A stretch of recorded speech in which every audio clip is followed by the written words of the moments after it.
En el día de hoy vamos a hablar de fisiología de la sangre. Como es habitualmente cuando iniciamos un tema de la función de algún tipo de aparato o sistema, nos referimos a la estructura correspondiente siempre dándole el enfoque del punto de vista fisiológico. En este caso vamos a hacer lo mismo, pero sabemos que es un caso bastante especial porque en el caso de la sangre no es una estructura, sino que sabemos que es un fluido, pero que ese fluido tiene obviamente componentes.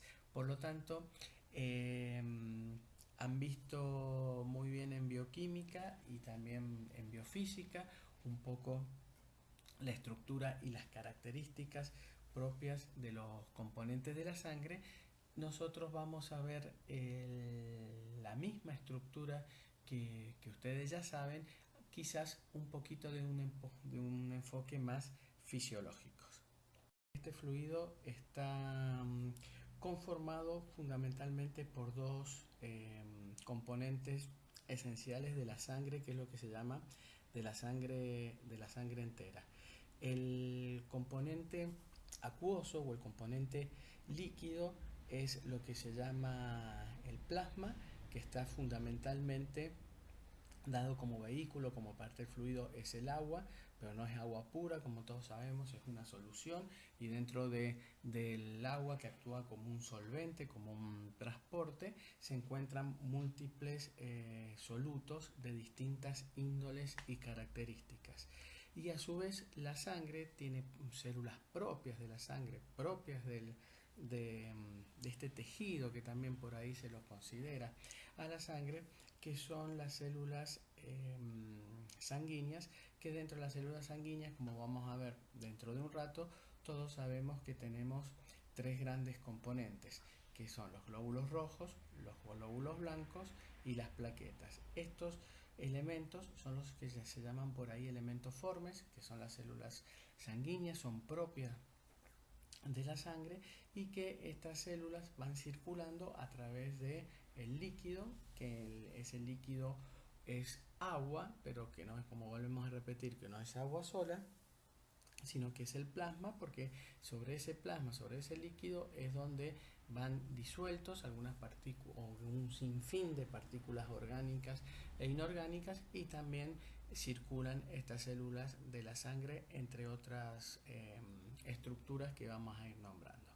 Por ahí también se llama, que lo vamos a ver en coagulación, cuando veamos hemostasia, vamos a ver que el líquido que queda después de que la sangre se ha producido un proceso que es de coagulación junto con la función plaquetaria que está dentro de la hemostasia, ese líquido remanente que queda es lo que se llama suero. Pero para las generalidades de hoy, todos recordemos que la estructura de esta sangre está con el componente líquido, que es llamado el plasma, y los elementos formes, que son las células propias de la sangre, que están constituidas por el conjunto de glóbulos rojos, el conjunto de glóbulos blancos y el conjunto de las plaquetas. Si sabemos básicamente esta estructura, vamos a poder comprender cuáles son las funciones de la sangre. La función esencial e inherente a la sangre, pero no única, como vamos a ver, pero la principal función es la de transporte. Es decir, que a través de la sangre se produce el transporte y la distribución de los distintos componentes de la sangre entre todas las células del organismo. La sangre es un fluido que circula, tiene una bomba que circula, que es el corazón, lo vamos a ver bien en el aparato cardiovascular. Esa sangre está dentro de un sistema de vasos, que son los vasos arteriales, capilares y venosos, y la van circulando y van irrigando lo que se llama la perfusión hacia todas las células del organismo. Ahora, como quiere representar esta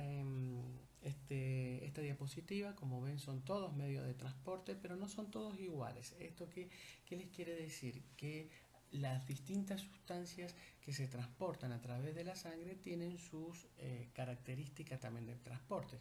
Hay algunas que van dentro de las células, como por ejemplo el oxígeno, también parte del dióxido de carbono. Cuando veamos transporte de gases, van fundamentalmente una gran participación del glóbulo rojo.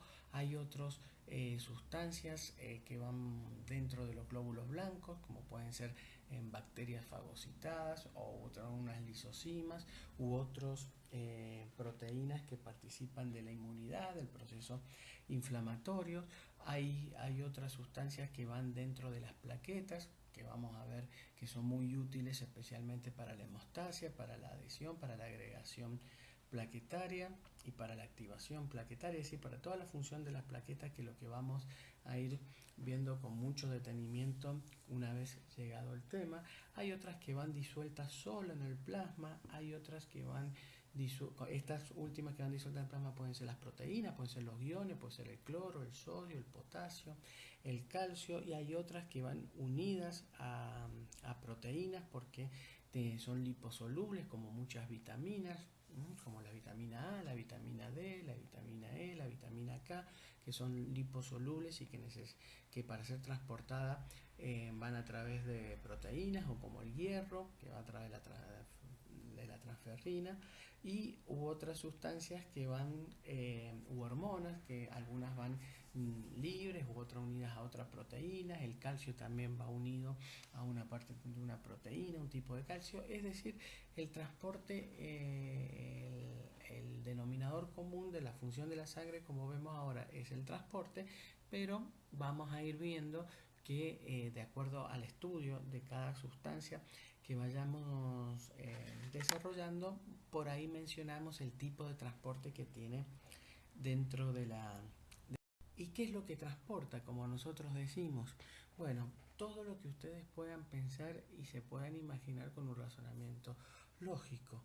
Acá tenemos representado, fíjense, todo lo que es materia y energía que consumen las células, que necesitan las células, los distintos tipos de células. No todas las células necesitan de las mismas elementos. Hay células que la mayoría de las células necesita glucosa, hay otras que necesitan ácidos grasos, hay una que responden a hormonas, hay otras que responden a otras hormonas, y a su vez esas células, como es un tejido vivo, tiene su metabolismo celular, producen sustancias que son eliminadas fuera de la célula, que puede ser, ¿no es cierto?, también materia, energía, como puede ser una hormona que se segrega en una célula y va a actuar a otra y se transporta por sangre.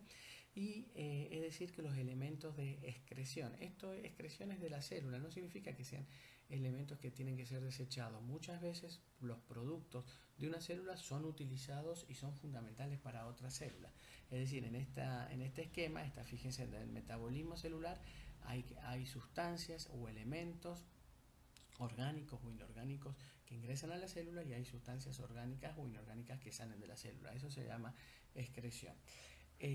También como transporte de gases, como vamos a ver bien cuando veamos respiratorios, el CO2 se transporta por la sangre, el oxígeno también se transporta por la sangre, que son los gases fisiológicos. Cuando existen otro tipo de gases como el monóxido de carbono, que es en el ambiente, que produce grandes trastornos, especialmente en las épocas de invierno, también se producen por la sangre. En este caso vamos a ver que el transporte de gases tiene una participación muy importante en los glóbulos rojos. También hormonas, una de las características de las hormonas, aunque no es exclusiva, pero es que es una sustancia que se segrega en una célula, supóngase de excreción, y va a actuar en otra célula, y el medio para trasladarse de un lugar a otro lo hace a través de la sangre, con las distintas características individuales y propias de cada hormona, que era un poco lo que representaba en la diapositiva anterior con los distintos medios de transporte. Algunos la pueden hacer libre en sangre, son las hidrosolubles, otras que son liposolubles lo harán con proteínas. También a través de la sangre pueden viajar o transportarse todo tipo de microorganismos, desde bacterias, virus, como sabemos ahora el tema del coronavirus, parásitos, fragmentos celulares, toxinas.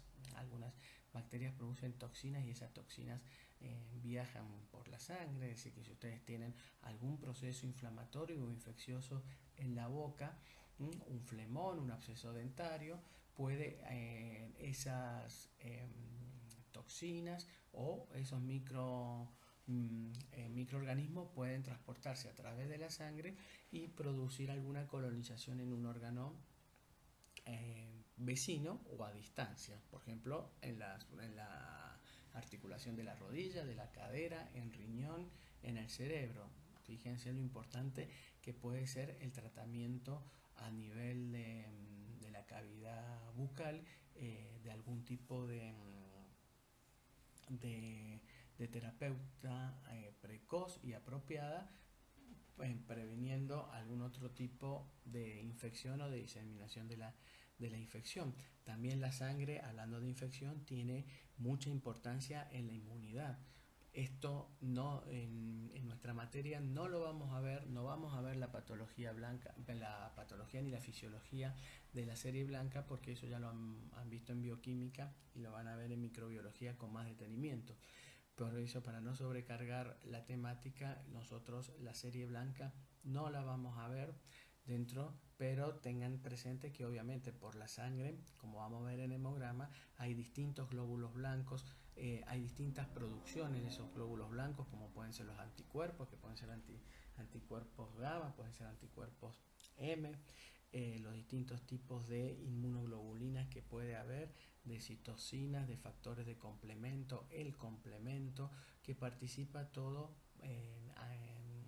favoreciendo la inmunidad, la defensa y también obviamente los procesos inflamatorios. Todo lo que nosotros absorbemos a través del tubo digestivo, especialmente el estómago, intestino delgado, intestino grueso, como lo vamos a ver cuando veamos digestivo, pero en las sustancias que se absorben, que nosotros a través de la alimentación obtenemos del exterior, van llegando a las distintas células a través de el sistema cardiovascular, obviamente, y el que hace circular y dirigir la sangre en el transporte de todos esos elementos a toda la economía del organismo. También tiene un papel muy central en la regulación de los hidrogeniones libres, con las bases, con el bicarbonato y las demás bases que hay en el plasma, que lo vamos a ver bien cuando veamos regulación del pH, es decir, que una de las funciones importantes de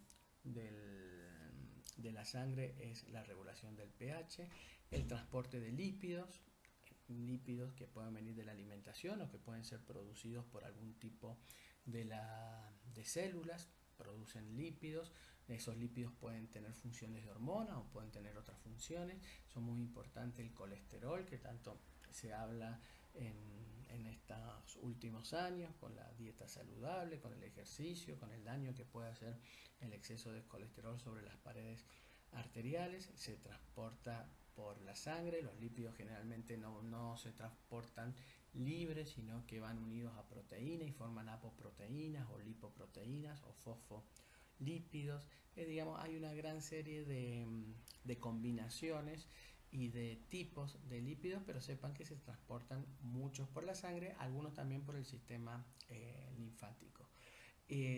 Medicamentos, todo tipo de medicamentos, desde los medicamentos obviamente que se ingieren por vía oral, como cápsulas, pastillas, comprimidos, que cuando se produce la absorción a nivel gastrointestinal, de ahí llegan a la sangre y después de la sangre van viajando y van al lugar donde acción. Si ustedes tienen un absceso dentario o un dolor dentario, le dan algún tipo de antiinflamatorio, de analgésico, el paciente lo tiene por boca, pero va a ir a actuar a nivel correspondiente, a nivel de la encía o donde esté el proceso y obviamente el proceso inflamatorio, y por eso y para eso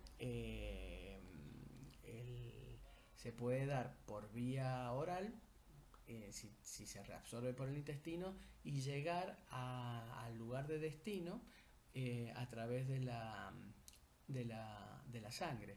Lo que pasa es que no lo dirige directamente, sino que esto está disuelto en la sangre irriga todos los tejidos. Entonces, bueno, hay que tener muy en cuenta que no solamente va a actuar donde nosotros queremos que actúe en el caso de un proceso inflamatorio en la boca, sino que también las células del sistema nervioso van a estar en contacto sobre ese medicamento, las del riñón, la del corazón, la de la piel.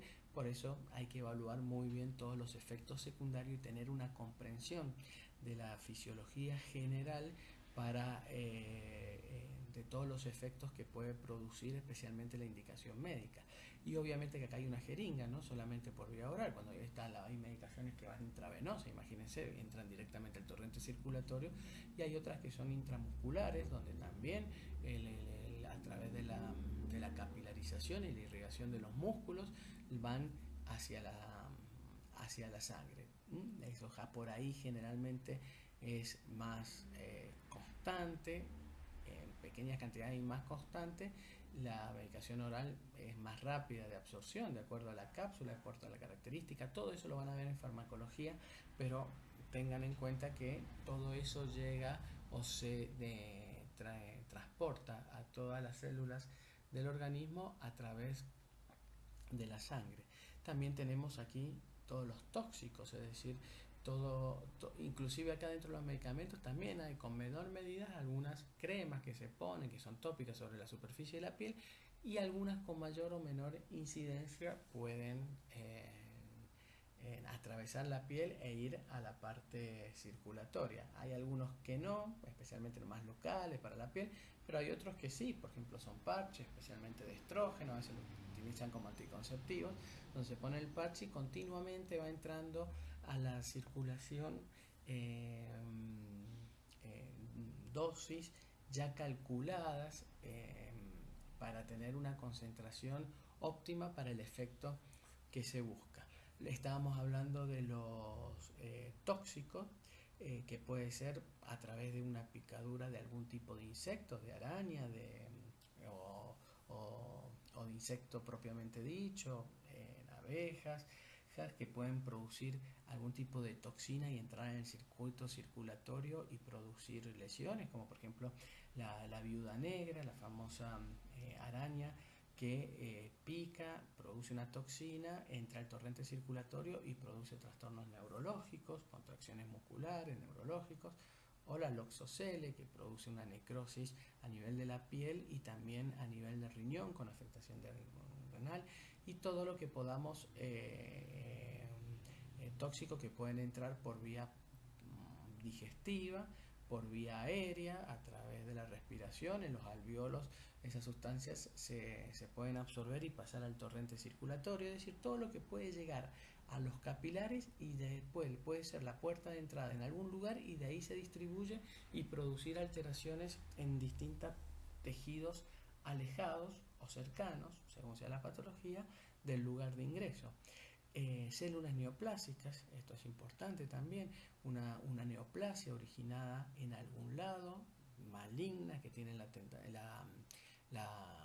probabilidad de dar metástasis. Una forma de dar metástasis por vía linfática o por vía hemática, que entran estas células al torrente circulatorio y empiezan a circular, y a lo mejor células originadas en mama, supónganse, o en estómago, aparecen células en cerebro o en hueso, y estas células neoplásicas han llegado a esos otros tejidos a distancia a través del tejido del torrente circulatorio por el transporte sanguíneo. Estas, si recuerdan por bioquímica, se acuerdan los 6 átomos de carbono, es la estructura de la glucosa. Obviamente la glucosa es esencial para acá, para la materia y energía de la gran mayoría de las células. También se transmite obviamente por vía sanguínea, y se transporta y llega a todas las células por vías sanguíneas. Proteínas que son, dentro de estas proteínas son las proteínas plasmáticas, que vamos a ver qué función tienen. También pueden ser estas proteínas una hormona que va de una célula a otra, pueden ser proteínas transportadoras que ayuden a transportar este lípido, por ejemplo. Hay distintos tipos de proteínas, eso lo van a ver en bioquímica, lo vieron en bioquímica, todo el proteinograma por electroforesis, pero son todas las proteínas plasmáticas.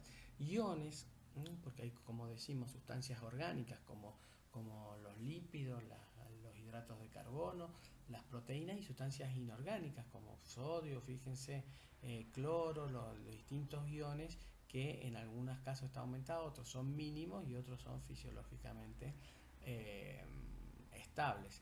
Por lo tanto, muy relacionado también con la regulación del pH, es decir, y seguro que debe haber algunas o muchas otras cosas que se transportan por sangre, pero la idea es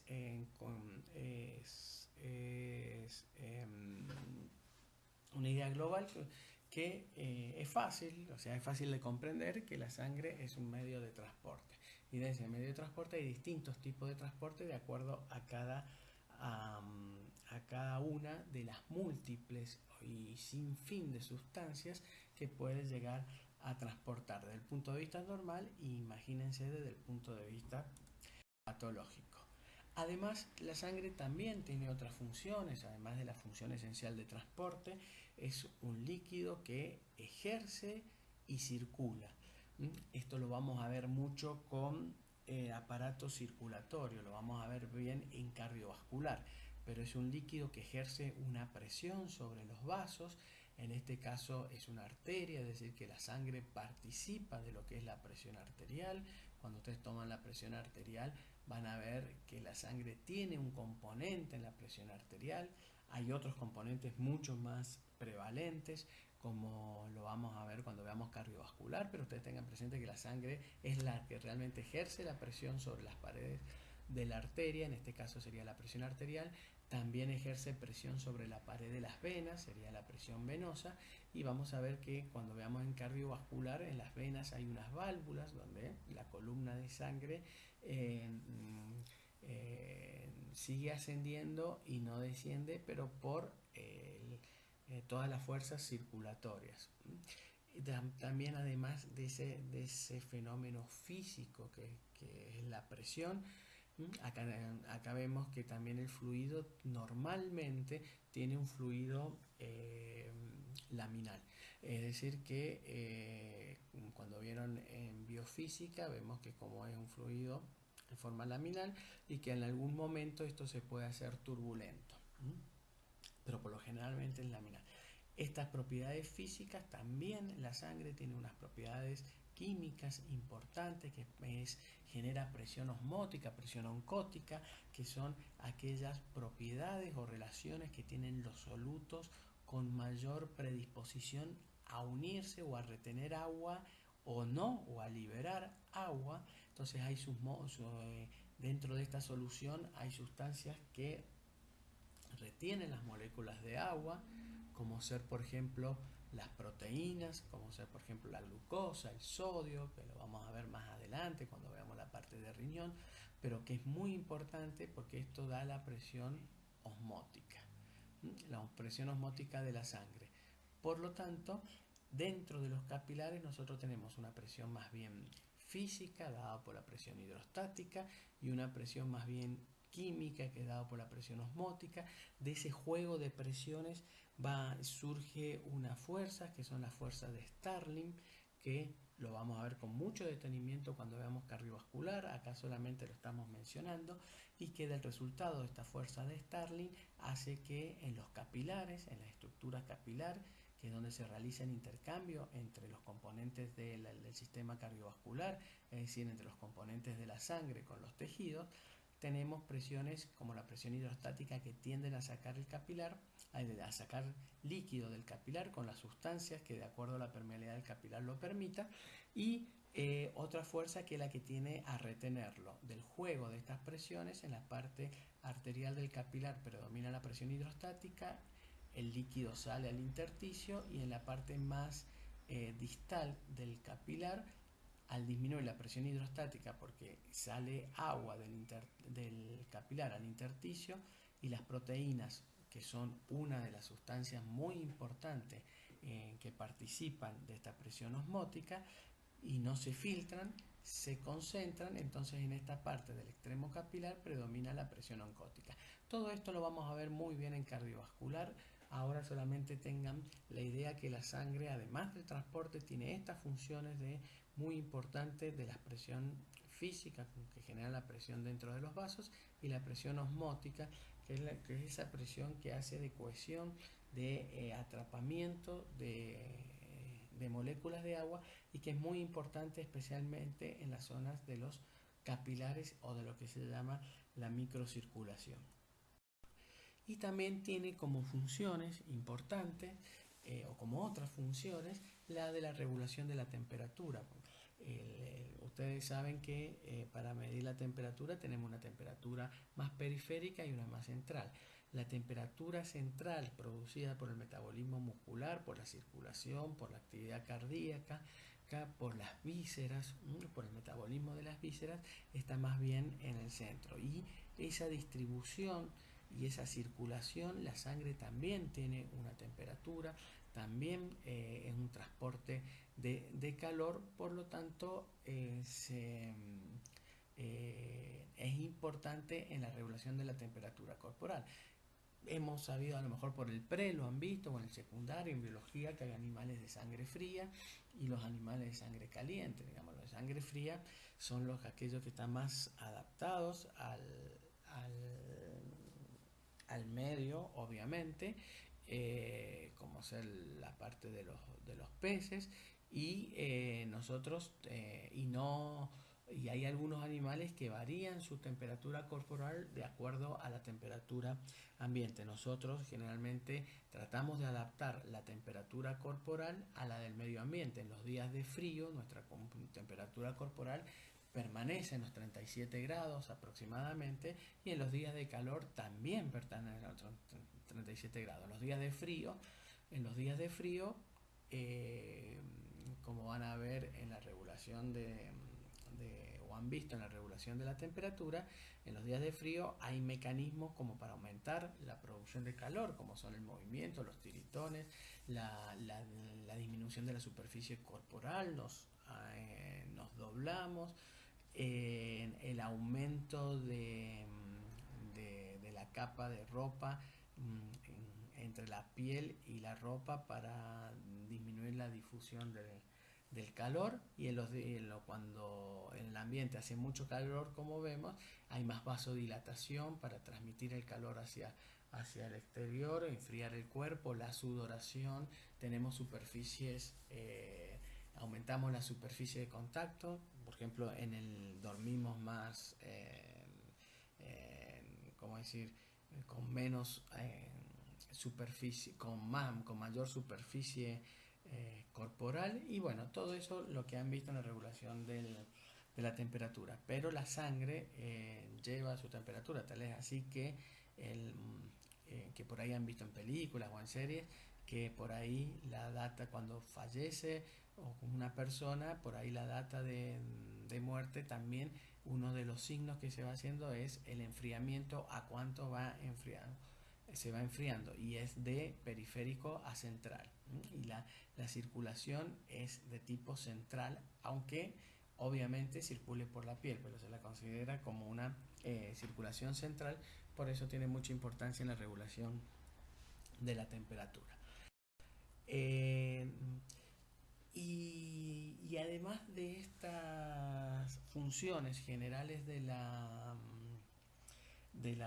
sangre, tenemos una función muy propia o inherente a la sangre, que la vamos a ver en capítulos posteriores, que es la hemostasia. Participa en una fase muy importante de la hemostasia, que es especialmente la etapa intravascular o el componente intravascular. ¿Qué es lo que es la hemostasia? La hemostasia es cuando se rompe un vaso, son distintos mecanismos fisiológicos que tienden a detener esa salida de sangre, formando todo un sistema muy complejo que es el tapón hemostático.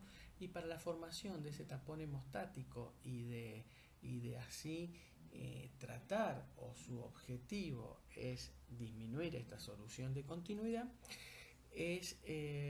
lo hace a través de componentes propios de la sangre que están en la sangre, y se la considera como una función propia de la sangre. Y esa función propia de la sangre participa dentro de todo el fenómeno que es de la hemostasia. Lo vamos a ver muy bien cuando veamos hemostasia. Solamente acá lo nombramos como funciones de la sangre, que tiene una función en la hemostasia.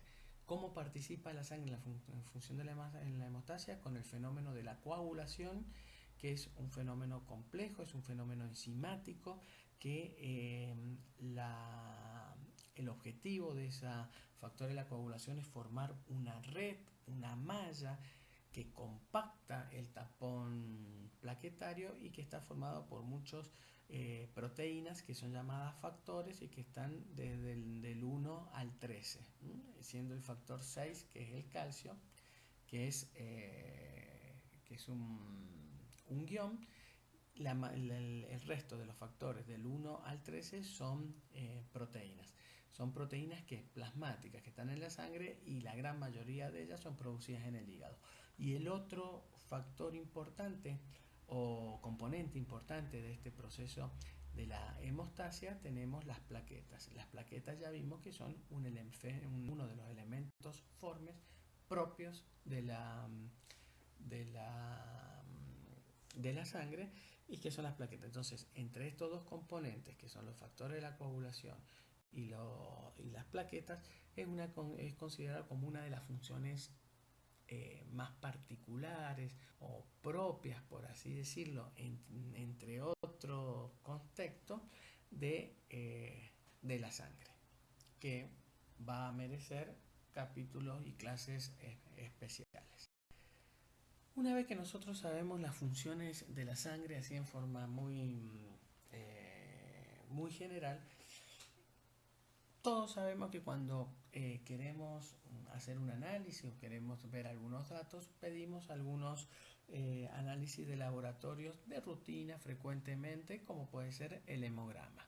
Tanto los médicos, tanto como los odontólogos, están capacitados para prescribir hemograma, y el hemograma nos da una serie de datos de los cuales hay que saberlos interpretar, y para saberlos interpretar tenemos que tener el conocimiento de la estructura de la sangre, y el conocimiento un poco de la funcionalidad de estos elementos de la sangre.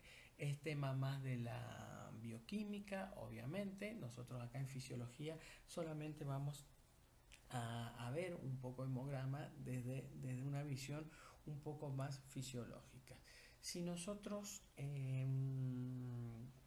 tendríamos que definir hemograma, por ahí, si estuviéramos en una clase presencial, diríamos, o podría salir alguna idea de que es un estudio de sangre, es un análisis de sangre, en realidad todo es análisis de sangre. Cuando la muestra es de sangre, análisis de sangre. Si ustedes quieren ver si una persona tiene anticuerpos con el COVID-19, por ejemplo, ahora también sería un análisis de sangre, porque si se buscan anticuerpos plasmáticos, la muestra es sangre.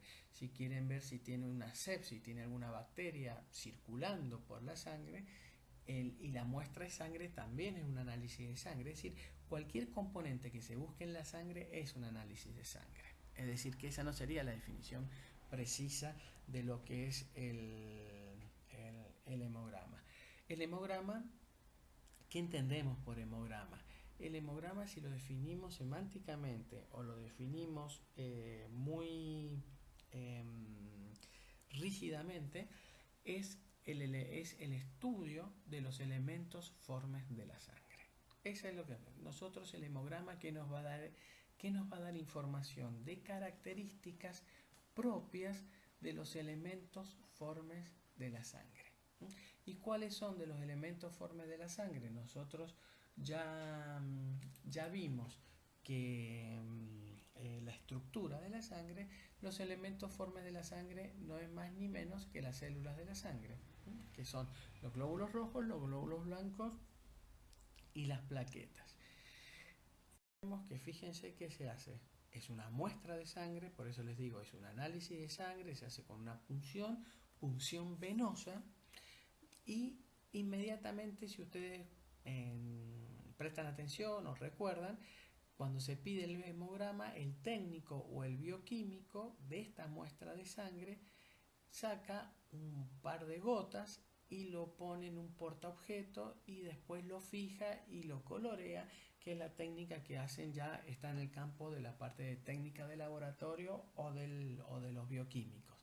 Pero nosotros como el fundamento, que es lo que es, de esta muestra que está en esta jeringa, sacan un par de gotas, lo extienden en un portaobjeto y obviamente lo tiñen con distintos tipos de tinciones para ver algunas características, pero ¿qué es lo que ve? Y empiezan a describir las células, empiezan a describir los elementos formes de la sangre. Por lo tanto, un hemograma debería tener información de características morfológicas. Acá no hay nada funcional porque esto es una foto. Esto es, saca la gotita, lo fija y lo ve al microscopio, es como que está viendo una foto de esta muestra y empieza a ver las características tanto de los glóbulos rojos, de los glóbulos blancos, de las plaquetas, que vamos a ir viendo cuáles son de esas características más importantes de cada uno de estos tipos de elementos. Fíjense que descripción hace un recuento, los cuenta, los ve y va evaluando las distintas características de estos elementos. ¿Cuáles son estas características? Bueno, como dijimos, el hemograma es el estudio morfológico de los elementos formes de la sangre. ¿Qué comprende? Comprende el recuento de glóbulos rojos, leucocitos y plaquetas, morfología de los mismos, es decir, una descripción de los mismos, como la coloración y algunas características particulares. Cuando nosotros estudiamos hemograma, fíjense que dice recuento, no dice ni concentración, o sea, no es tampoco concentración en término absoluto ni cantidad. Si a usted le llama la atención, en el hemograma siempre son números enteros y redondos, es decir, son 4 millones, 5 millones, 4 millones 300.000. ¿Ustedes creen que por milímetro cúbico hay siempre esos números exactos? No, pero lo han visto en bioquímica, se hace a través de una fórmula, porque si no, imagínense los números que nosotros estamos hablando. Por milímetro cúbico se aplica una forma, entonces es un recuento, es algo estimado, algo así a una perspectiva mayor. Es como, por ejemplo, cuando hay una manifestación en algún lugar y dijeron había 80.000 personas, 42.000 personas, o en un estadio de fútbol fueron 60.000 personas. No es el número exacto 60.000, no sabemos si fueron 60.000 o 57.332, pero se hace en forma estimativa de acuerdo a la superficie y multiplicando 3 o 4, por así decirlo, personas por metro cuadrado. Entonces se saca más o menos así en forma estimativa. Por eso es lo que se llama recuento. Pero eso es más tema de la bioquímica. Nosotros tenemos que tener el concepto que, bueno, que es hay un determinado aproximadamente número de glóbulos rojos, glóbulos blancos o plaquetas, y la unidad representativa es el milímetro cúbico. Y como vemos, bueno, por ejemplo, esto ya está el microscopio, de eso que vimos en la primera diapositiva. Acá está el microscopio, fíjense cómo es una foto y es una descripción que vemos distintos tipos de células, que es lo que el bioquímico o el técnico nos va a informar en el papel. Nosotros vamos a ver el papel y vamos a tener que relacionar esto un poco con la fisiología de la sangre o la fisiología de ese paciente. Vemos estos que son los glóbulos rojos, son en esta visión o en este campo, fíjense que predominan, son muchos más que los otros. También vemos ahí otros elementos un poco más chicos, que son las plaquetas, que están entre los glóbulos rojos. Vemos que los glóbulos rojos entre ellos son más o menos de forma similar, y después vemos otro tipo de células que son los glóbulos blancos, como estas, pero que a su vez entre ellos no son lo mismo, que son los distintos tipos de glóbulos blancos que hay. Este es capaz el mismo o es otro campo, pero con otra tinción que para ver distintos elementos o características de cada una de las células. Eso es básicamente lo que es el hemograma. Lo que define al hemograma es observación de los elementos y la descripción de los elementos. Dentro de la sangre, los glóbulos rojos, ya saben que son células que sin núcleo, que contienen hemoglobina, que la hemoglobina es la que da el color rojo, y dentro de la hemoglobina es el hierro componente de la hemoglobina la que da la coloración roja. Esto es importante porque vamos a ir avanzando en la fisiología, que la hemoglobina es muy importante para el transporte de oxígeno, y también es importante para la aceptación de hidrogeniones y permitir más transporte de dióxido de carbono, como lo vamos a ver cuando veamos los transportes de gases. Por lo tanto, si los glóbulos rojos tienen una coloración más pálida, podemos deducir que tiene menos hierro, menos hemoglobina y por ahí menos capacidad de transporte de oxígeno y también de la aceptación de los hidrogeniones, y podría afectar en el pH, por ejemplo, ser un rápido conocimiento de la fisiología de algunos elementos, como acá dijimos, tiene el esencial en el transporte del oxígeno, ese oxígeno que es necesario para toda la célula del organismo, que lo recolectamos a nivel de los alveolos del pulmón y se va distribuyendo a través de la sangre, de esa función de transporte hacia los distintos tejidos. Tiene una vida media de 120 días, que ya lo vamos a hablar dentro de cuando veamos eritropoyesis. Y esto también es importante. Todos sabemos que tenemos distintos grupos sanguíneos. Vamos a tener una clase de grupos sanguíneos donde lo vamos a estudiar con mayor detalle, qué es lo que determina el grupo sanguíneo, qué es lo que pasa con el grupo sanguíneo, pero esto es importante, que en el hemograma no podemos determinar el grupo sanguíneo. El grupo sanguíneo se va a determinar de una manera más química, explorando los antígenos que hay sobre la membrana del glóbulo rojo, pero en un hemograma los glóbulos rojos no se pueden distinguir si es del grupo A, del grupo B, del grupo AB, del grupo O, con el factor RH o si no tiene el RH. Y como vamos a ver en eritropoyesis, vamos a ver que son producidos en la médula. Conceptos generales de los glóbulos rojos: tienen esa forma de disco bicóncavo que les permite pasar por los capilares, les permite dar esa plasticidad y de acomodarse a la luz del capilar, que generalmente los capilares son de luz muy... Y que tenemos el recuento.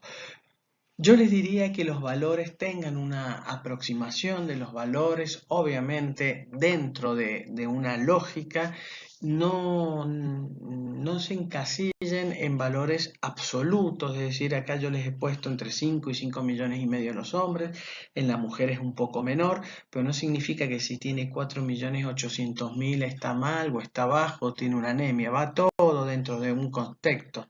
Son valores y números muy grandes, 5 millones y medio es por milímetro cúbico, y hay que verlo todo dentro del contexto del paciente. Por supuesto que si tiene, en vez de 5 millones, tiene 2 millones y medio, es el 50% menos de la media, entonces ahí sí puede tener significancia patológica, pero como les digo, si tiene 4.700.000, acá está dentro de lo normal, y aunque en número absoluto parezca que falta mucho, o que el déficit es mucho, que son 300.000. Por eso hay que verlo teniendo dentro de un todo, hay que interpretar estos recuentos, ¿no?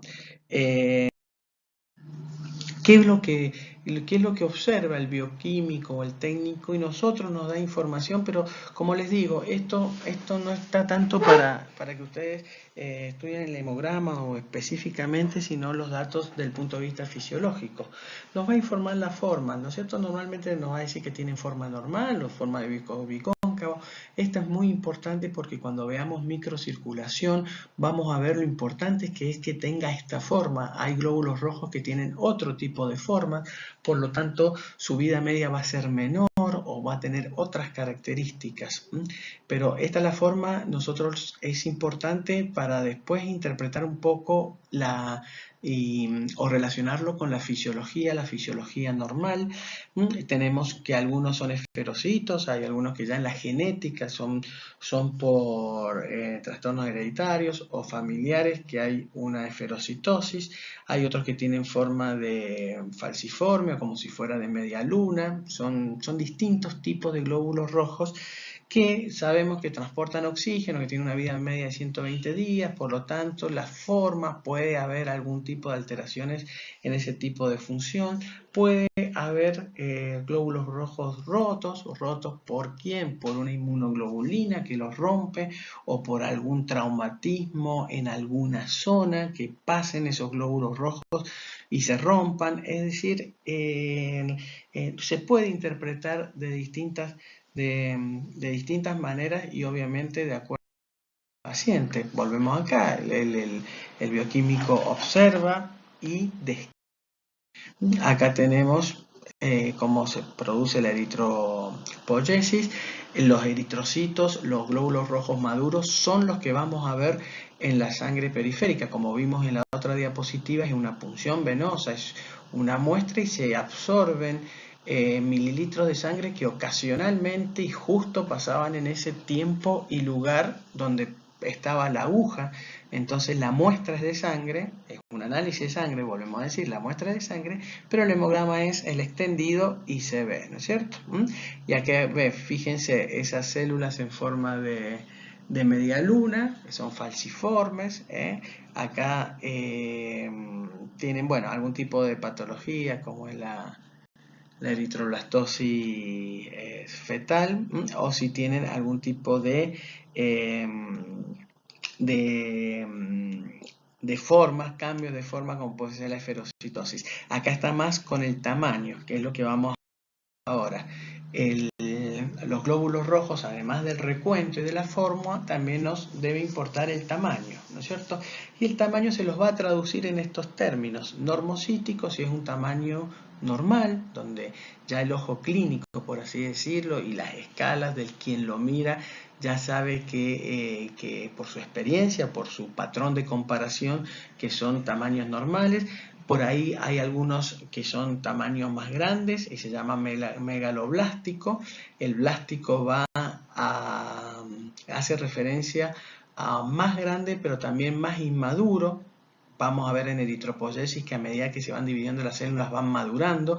Ustedes por ahí en embriología o han visto lo que son los procesos de división y maduración. Maduraciones que va adquiriendo ya algunas cualidades o el desarrollo de algunas características, y si obviamente es el disminuido, es el microcítico.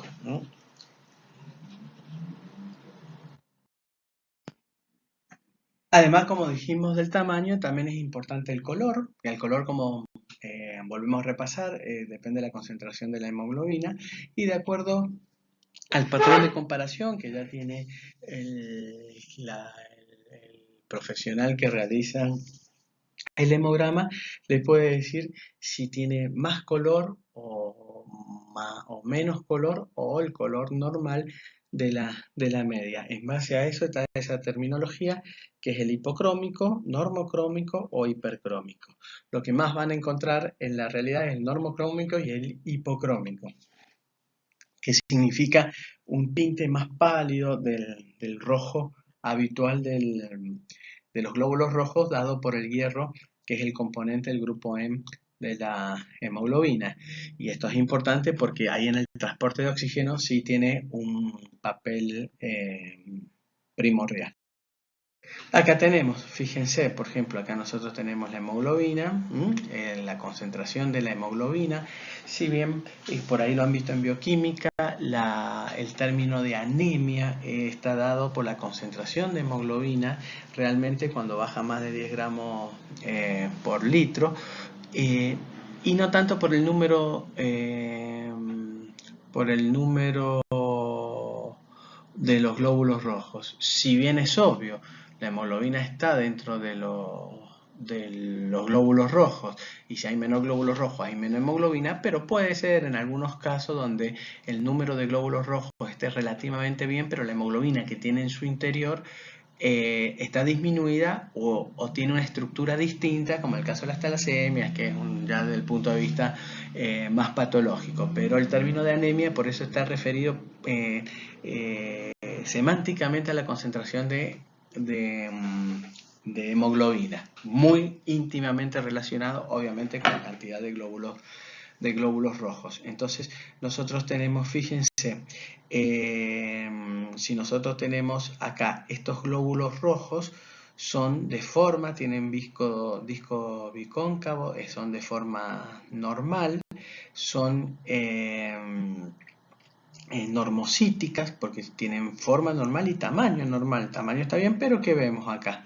Vemos que este es más rojo, este está más pálido, por lo tanto suponemos que este tiene más concentración de hemoglobina, más hierro, por lo tanto este es normocrómico y este sería hipocrómico. Este sería, se los voy a señalar, acá. Este sería normocítico porque el tamaño está bien, y normocrómico porque su color está bien. Acá sería normocítico porque el tamaño está bien, e hipocrómico porque tiene poco color, poca probablemente concentración de hemoglobina. Y en este caso, fíjense que el volumen corpuscular medio cambia y por lo tanto son de distintos tamaños, pero de igual color. Entonces este es microcítico porque es chico, pero normocrómico. Este es normocítico y normocrómico, es igual a este, fíjense.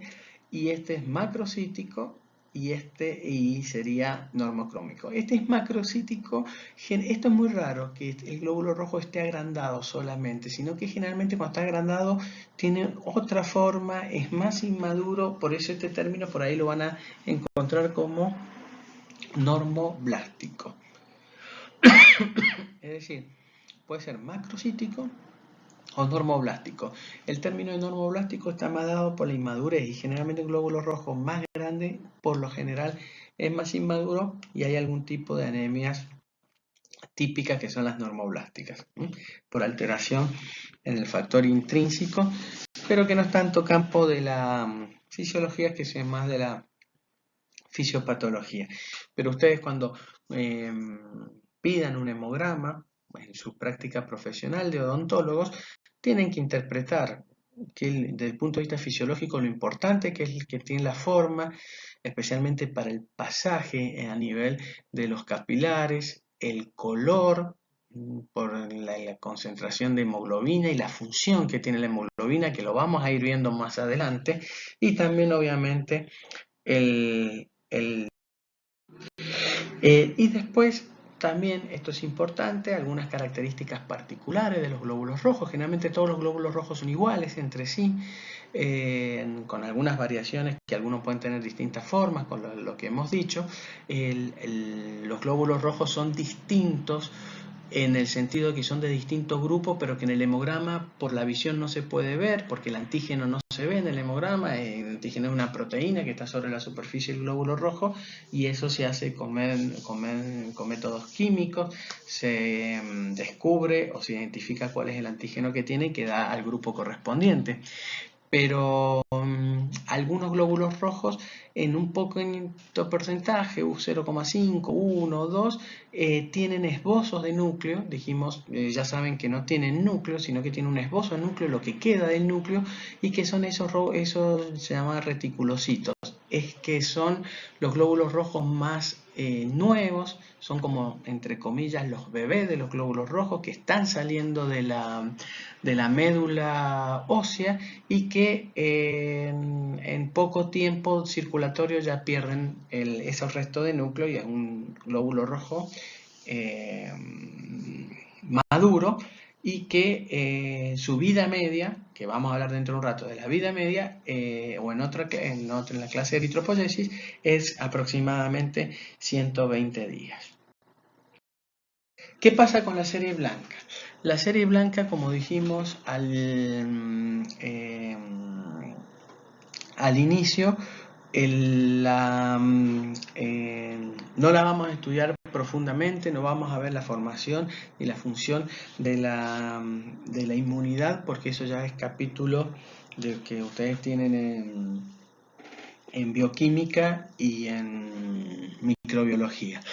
Pero sí, desde el punto de vista fisiológico, tenemos que interpretar en un hemograma que los glóbulos blancos, una de las funciones muy importantes, la función de inmunidad, como vimos dentro de las funciones del transporte de la sangre, que una era transportar los anticuerpos y los glóbulos blancos, y la función propia de los glóbulos blancos. La gran mayoría se produce en médula ósea, algunos tipos de glóbulos blancos como los linfocitos, las de unas células plasmáticas se producen en otro sector del sistema hematopoyético, que son los ganglios linfáticos. Como vimos en el hemograma, en una de las fotos, vimos distintos tipos de células, glóbulos blancos, es decir, que normalmente hay distintos tipos de glóbulos blancos, que son los 5 tipos ya sabidos: neutrófilos, linfocitos, monocitos, basófilos, eosinófilos, donde los neutrófilos, los basófilos y los eosinófilos se le llaman... son los que tienen granulaciones, que tienen los granulocitos, y los linfocitos y monocitos no tienen granulaciones. Todo esto participan en la defensa, participan en la reacción inflamatoria, participan en la reparación, en la cicatrización. Algunos de ellos, especialmente los linfocitos y los linfocitos B, son los que producen algún tipo de proteínas que funcionan como anticuerpos, que muchos de esos anticuerpos son efectivos contra el agente etiológicos, y otras veces no son efectivos, pero sí sirven para diagnóstico, para seguimiento, como en el caso del HIV, donde el anticuerpo no tiene un efecto de protección contra el virus, pero sí nos permite hacer el diagnóstico que están en contacto con el virus, o que siguen en contacto, o que han bajado. En el caso del COVID es lo que se está tratando de ver, si esos anticuerpos van a dejar inmunidad o no van a dejar inmunidad. Y obviamente participan de todo el proceso, como dijimos, de inflamación y reparación. Esto es ya el recuento. Fíjense, normal entre adultos entre 5.000 y 10.000. Acá vamos a hacer una diferencia con los glóbulos rojos.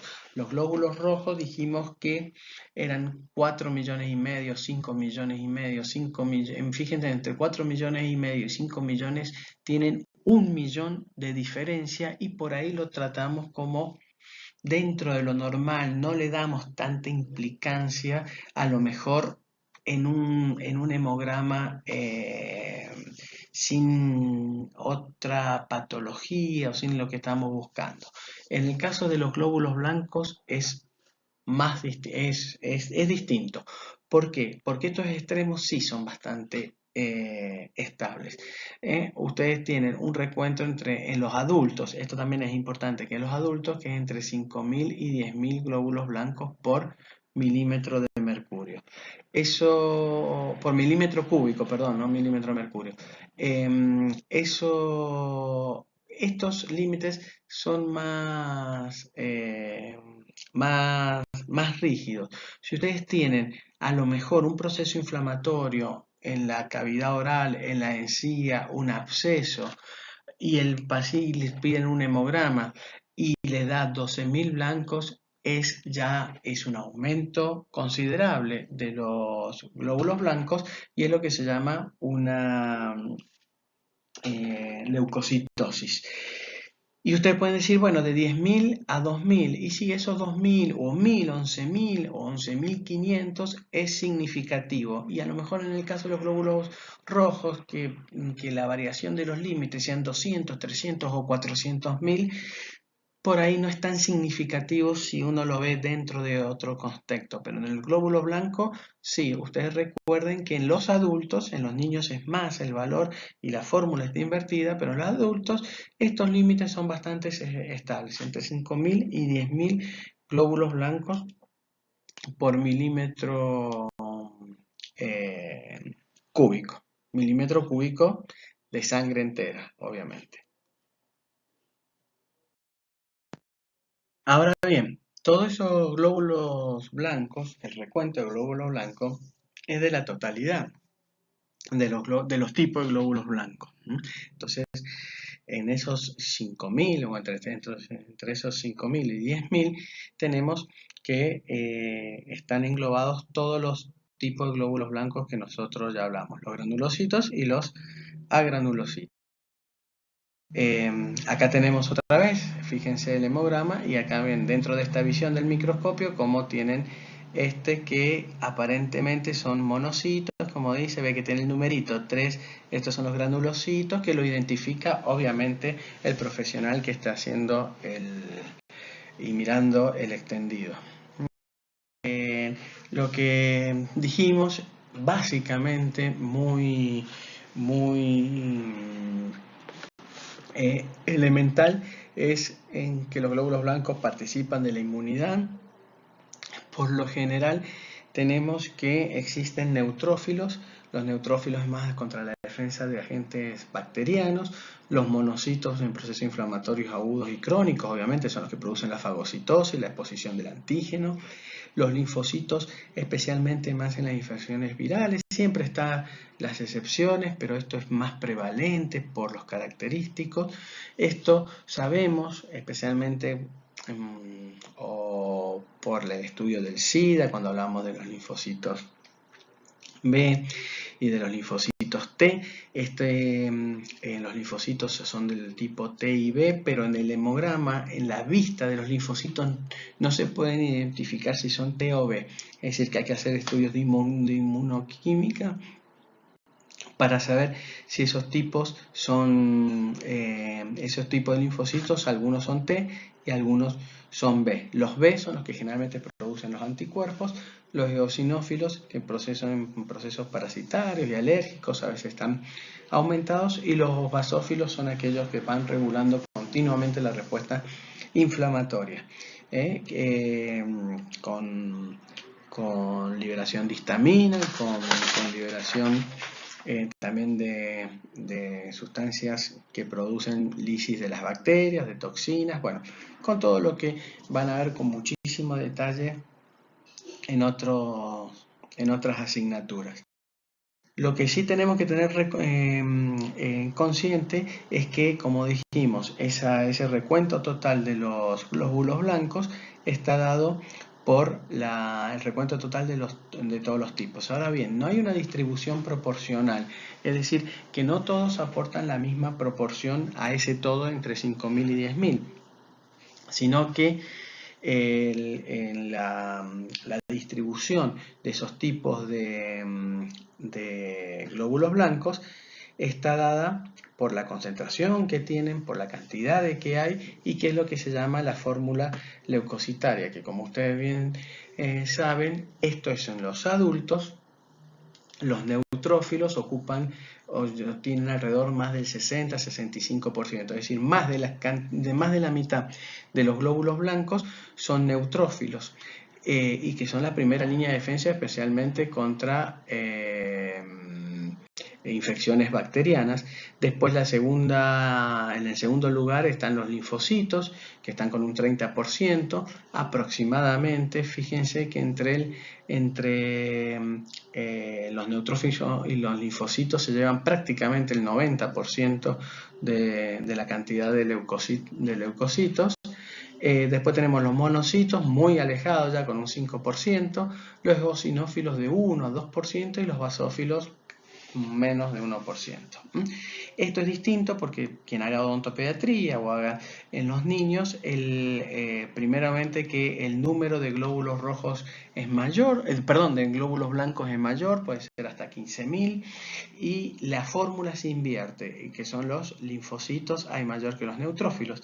Los niños están más adaptados a las infecciones virales que los adultos. Es una de las cosas que porque el coronavirus no afecta a los niños, ellos están su sistema inmunológico está más preparado para las infecciones virales que bacterianas. Por eso en los niños es común que se infecten con infecciones virales, resfríos, tienen 10, 12 resfríos en el primer año de vida que aumentan la inmunidad, especialmente previamente viral. Ahora, cuando un niño se infecta de algo bacteriano, por ahí, como puede ser la meningitis, ahí el sistema inmunológico está menos preparado y por ahí el desarrollo de la enfermedad al tener menos resistencia puede ser más intenso. Pero recordemos esto de la distribución. Puede haber una leucocitosis, que es un aumento de los glóbulos blancos en total, una leucopenia, que es cuando hay menos de 5.000, y después también algunos términos van, como saben, de acuerdo a la fórmula. Si hay una neutrofilia, es cuando aumenta proporcionalmente en la proporción más de 60, 70 u 80%, a lo mejor en una infección bacteriana aguda, en un absceso, en un flemón dentario, dado por algún estrepto o estáfilo, generalmente un estrepto, y produce un aumento de los neutrófilos con mayor preponderancia en la distribución de los leucocitos, puede producir una neutrofilia. Y si al revés, si hay en algún tipo de tumores o en algún tipo de tratamientos quimioterapios que baja, puede haber una neutropenia, una disminución de los glóbulos blancos y de los neutrófilos que pueden ser susceptibles a enfermedades. Por ejemplo, menores de 500 es muy susceptible a enfermedades. Van a ver después en el hemograma que obviamente que esto es el porcentaje y después le dan el valor absoluto de acuerdo a la fórmula, al recuento que tenga, se saca el 60, el 30 y le da el valor absoluto. Entonces, en todo eso que han visto en bioquímica es muy importante, igual que en la serie roja, el volumen corpuscular medio o la concentración de hemoglobina, se sacan por unas fórmulas, pero acá, como dijimos al principio, le vamos a dar más la impronta de fisiología. En fisiología, sepan que los glóbulos blancos es de la inmunidad y todo el desarrollo de su función lo han visto en otra asignatura, pero para la interpretación del hemograma esto es fundamental. Y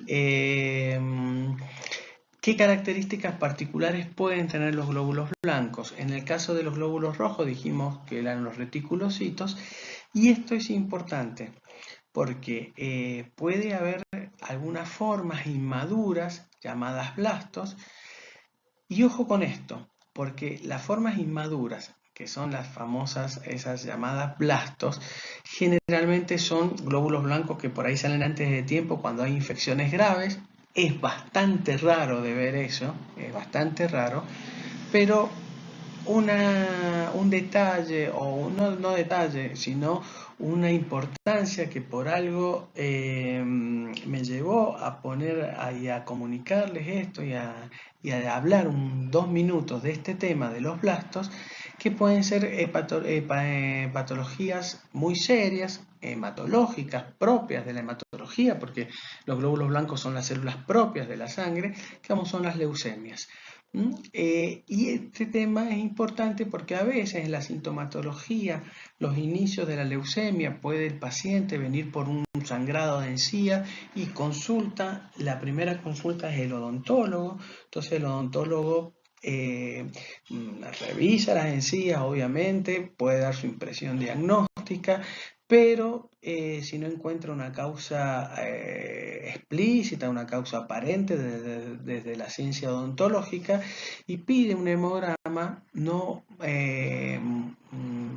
puede que en algunos casos de su vida profesional tengan una consulta, la vía de consulta de entrada sea a través del odontólogo y el odontólogo pidiendo el hemograma aparezcan estos blastos. Estos blastos pueden ser ya un signo de enfermedades hematológicas como la leucemia, que después tendrá que ser derivado para su correcto tratamiento.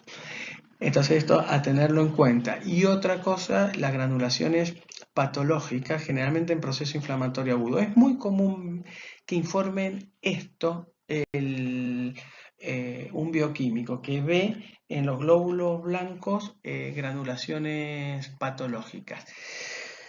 Puede ser en procesos inflamatorios agudos y sí, porque precisamente lo sabemos que los glóbulos blancos son fagocitos y tienen lisosima en su interior y que incorporan bacterias. Y por supuesto que si hay un proceso inflamatorio agudo, están aumentados. Ahora también es muy común que no mediando ninguna patología visible, paciente normal, en su hemograma es normal que encontremos estas granulaciones patológicas. ¿Por qué?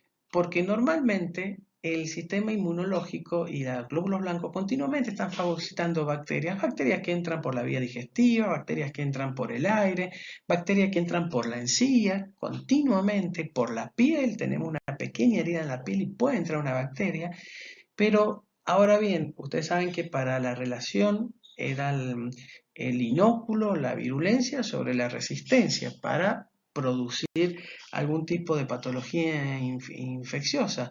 Normalmente los granulocitos están barriendo y fagocitando bacterias, sea que la infección se hace clínica o no clínica. Entonces, si es un proceso inflamatorio agudo, es probable que aparezcan estas granulaciones patológicas porque es parte del proceso inflamatorio y, y que están fagocitando las bacterias o los fragmentos bacterianos o los antígenos que sean.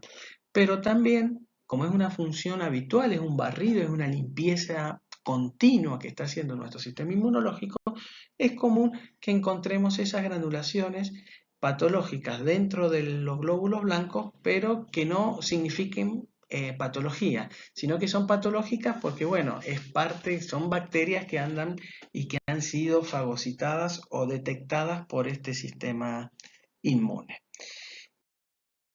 Y por último, en el hemograma, ¿qué tenemos? Las plaquetas. Las plaquetas vimos que son unas formaciones de la médula ósea, son fragmentaciones de citoplasma, tampoco tienen núcleo, tienen una vida media de 7 días aproximadamente, y que una de las funciones es participan en la hemostasia produciendo el tapón plaquetario. Cuando dijimos de función de la sangre, dijimos que participaba muy fuertemente en el proceso de hemostasia a través del proceso de coagulación, que vimos los factores de la coagulación, y a través de la formación de las plaquetas del tapón plaquetario. En las plaquetas hay múltiples sustancias que las vamos a ver en su momento cuando veamos hemostasia, que son los gránulos, tienen unos gránulos las plaquetas, y que en esos gránulos son transportados por las plaquetas y liberados en algún sitio donde se está desarrollando este proceso de hemostasia.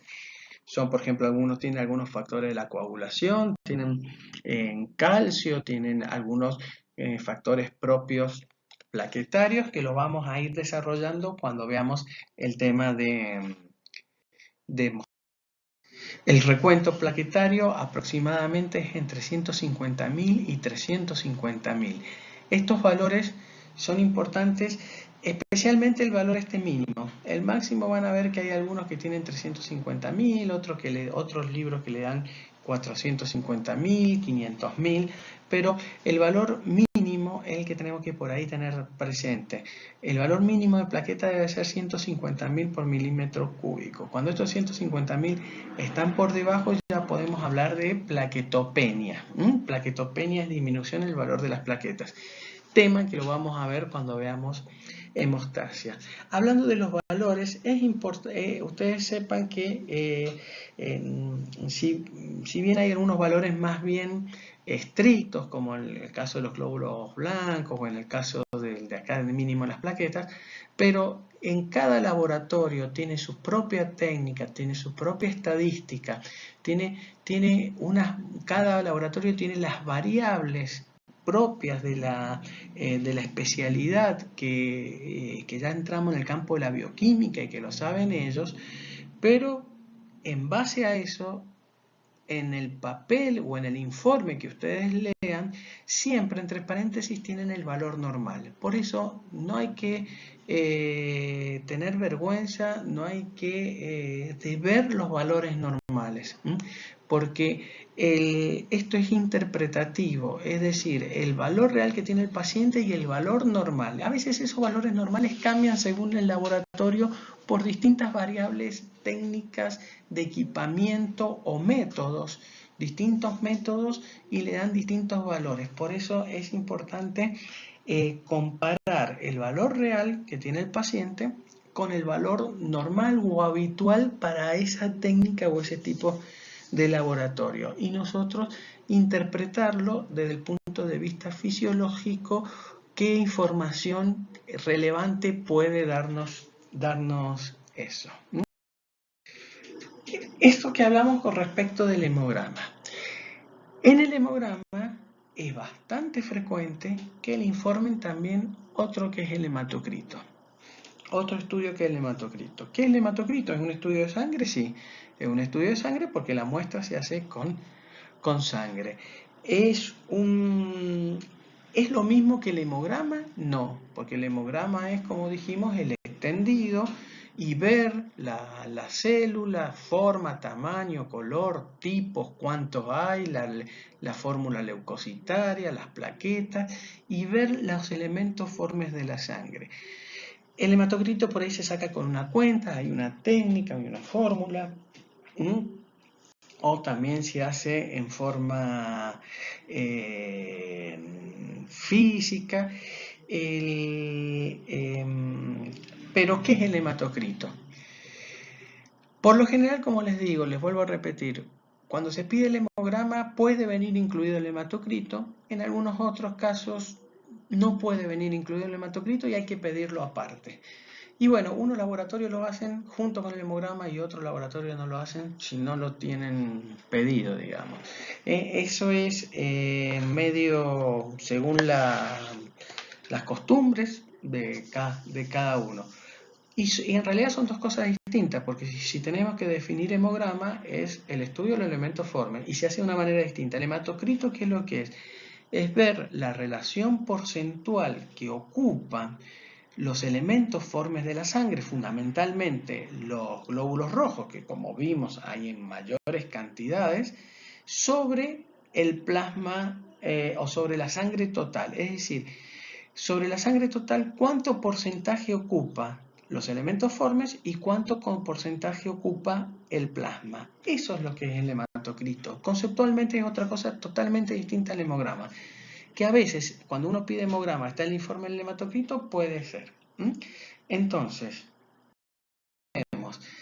la técnica, ustedes saben, se saca de esa aguja que nosotros vimos, de esa jeringa, de esa muestra de sangre, se hace en el frotis para ver el hemograma, y otro se pone en un tubo de ensayo, si se quiere hacer el hematocrito, se centrifuga para aumentar la sedimentación de los elementos formes de la sangre, y después de un tiempo de centrifugación se separó y vemos perfectamente dos zonas. Una zona muy oscura que está dado por los elementos formas de la sangre y otra forma superior que está dado por el plasma, que como dijimos en la composición, el plasma es el líquido, que es el agua, y que en realidad no es agua pura, es una solución donde están disueltas un sinfín de sustancias que pueden ser orgánicas, inorgánicas y de todo lo que han visto en la estructura del plasma. Entonces el hematocrito, ¿qué es lo que es? Es el porcentaje de los elementos formes sobre el plasma. Fíjense que acá aproximadamente, y a ojo, por supuesto que esto se hace con una regla técnicamente, pero podemos decir que la mitad está ocupada por elementos formes y la otra mitad está ocupada por el plasma. Es decir, que acá está todo mezclado, acá está todo disperso, y este mecanismo a través de la centrifugación a través del mecanismo de la centrifugación se produce la separación. Entonces, esto podemos decir a grandes rasgos, en realidad se tiene que hacer con la regla que se pone al costado, que tiene un hematocrito del 50%. ¿Qué significa del 50%? Que el 50% de la sangre total corresponden a elementos formes y el otro 50% a plasma. Acá vemos que la coloración es un poquito más clara ¿Por qué? Porque los glóbulos rojos sedimentan más hacia el fondo y quedan flotando sobre los glóbulos rojos, glóbulos blancos y plaquetas. Vimos en el hemograma, vimos que los glóbulos rojos son grandes, que hay billones por milímetro de mercurio, hay 5 millones, por milímetro cúbico, perdón, hay 5 millones, por el otro, en el mismo milímetro cúbico, tienen 5 millones y medio glóbulos rojos y apenas 10.000 blancos y 200.000 plaquetas, por así decirlo. Entonces, esto que queda sobrenadando, que es de un color más claro, está dado precisamente porque no son glóbulos rojos, son glóbulos blancos y plaquetas. Pero el hematocrito mide la relación porcentual de los elementos formes de la sangre sobre el plasma. Acá aproximadamente es el 50%. Acá lo tenemos, acá está la regla, fíjense. Acá tenemos el 100%, que es lo que es, donde está el nivel, se centrifugó y este es un hematocrito menos. Mira, el 50% estaría ahí donde está el corchete y acá un poquito menos, sería el 45%, lo mismo que dijimos. Primero, o sea, fundamentalmente los rojos y sobrenadando ahí tenemos glóbulos blancos y plaquetas. Ahora bien, de estos 42% de los glóbulos rojos, como dice acá, fundamentalmente de qué va a depender, de la cantidad de los glóbulos rojos. Pero también puede ser que del tamaño de los glóbulos rojos. Es decir, por eso a veces el recuento, hay una relación entre el recuento y hematocrito. Si aumentan los glóbulos rojos, puede ser que aumente el hematocrito. Pero a lo mejor hay veces que aumenta el hematocrito y los glóbulos rojos en su número absoluto no aumentan tanto. Y eso puede ser, ¿por qué? Porque ha aumentado el tamaño de los glóbulos rojos, que ocupan más espacio. Acá puede haber, por decir un número así y figurado, puede haber 100 glóbulos rojos y ocupan este tamaño. Ahora bien, puede haber menos glóbulos rojos, pero pueden ser de tamaño más grande. ¿Comprenden? Es decir, hay una relación entre mientras más glóbulos rojos haya,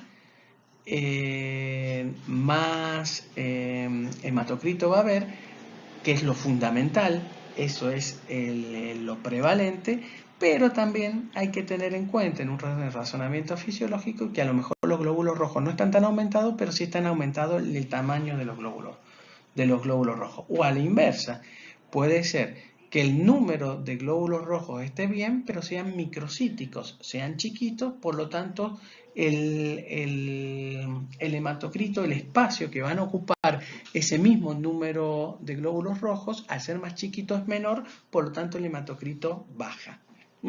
De todas maneras, les vuelvo a repetir, lo fundamental y lo que más incide en el hematocrito, a igual plasma normal, como vamos a ver ahora, es el número de los glóbulos.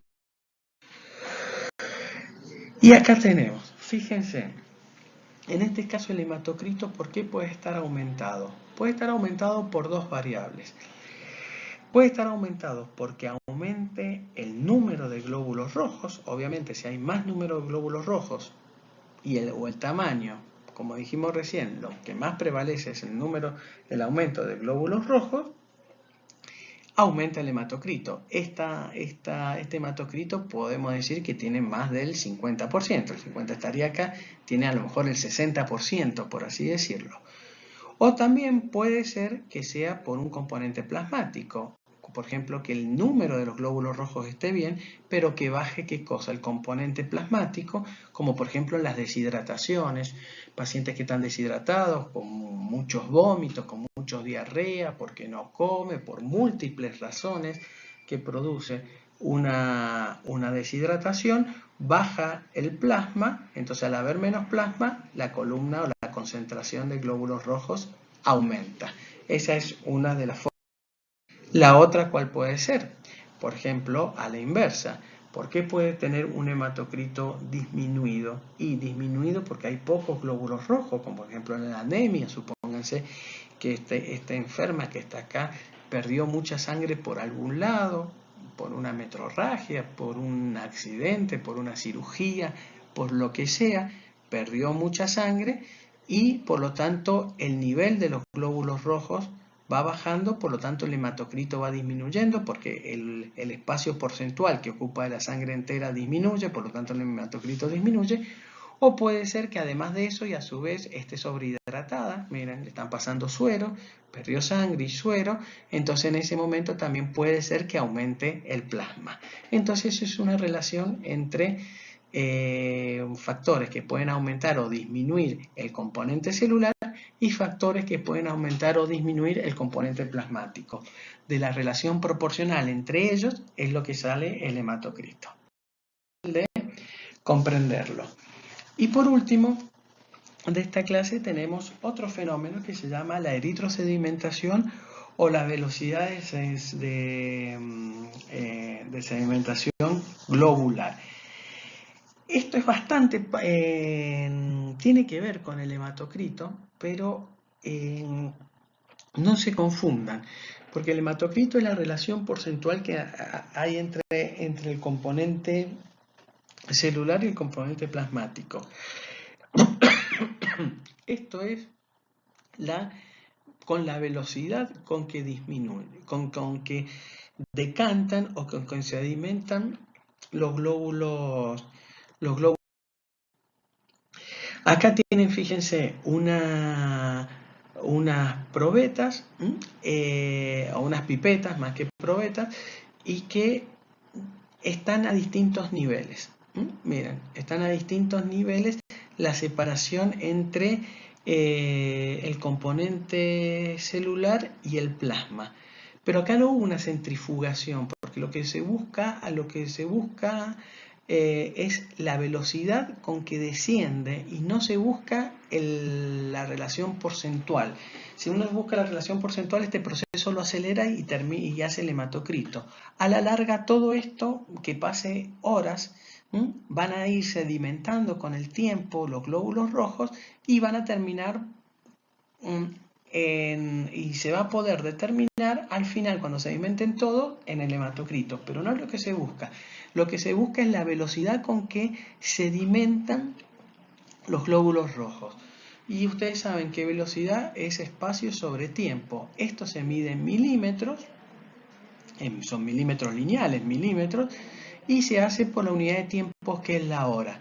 Pero no es por hora, no es constante, no es como una velocidad que nosotros vamos en el auto a 100 kilómetros por hora. O sea, durante toda la hora vamos a 100 kilómetros y en la segunda hora vamos a 100 kilómetros.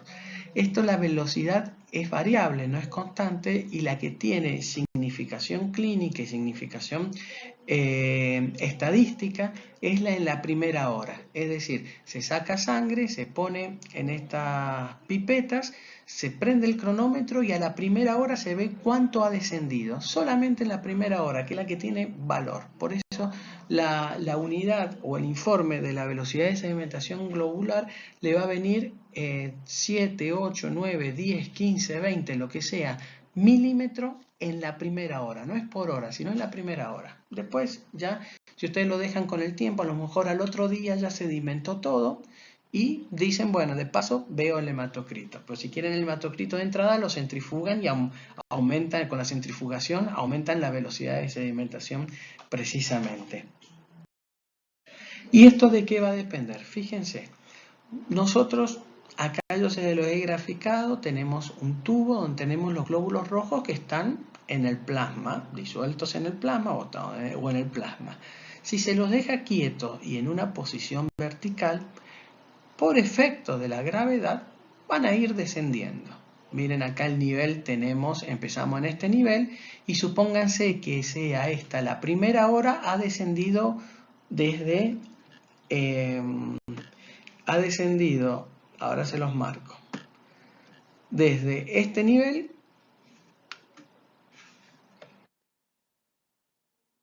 aproximadamente desde este nivel, supónganse, pasó una hora, la primera hora, y descendió eso. Pongámosle que sean lo normal es entre, en el hombre, 7 a 10 milímetros en la primera hora, y en la mujer es un poquito más, porque la mujer tiene menos glóbulos rojos, como vimos en el recuento.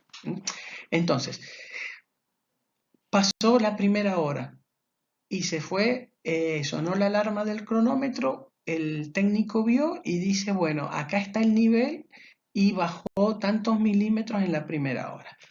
¿Y esto por qué puede ser? Esto es por efecto de la gravedad. Ahora bien, si fuera efecto de la gravedad, todos tendríamos la misma velocidad de eritrosedimentación. ¿Y qué significación clínica o qué datos nos podría dar?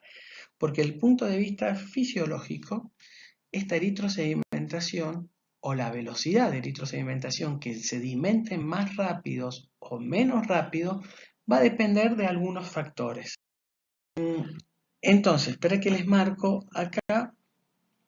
Fíjense, esta velocidad que estaba a este nivel, ahora pasó a la hora y se encuentra en este nivel. ¿Y qué hace que descienda más o menos rápido? Es la relación y la proporción que existen entre proteínas y glóbulos rojos. Cuando haya más proteínas, cuando aumenten las proteínas, van a tomar más glóbulos rojos, van a formar más de estos complejos y la velocidad va a ir aumentando.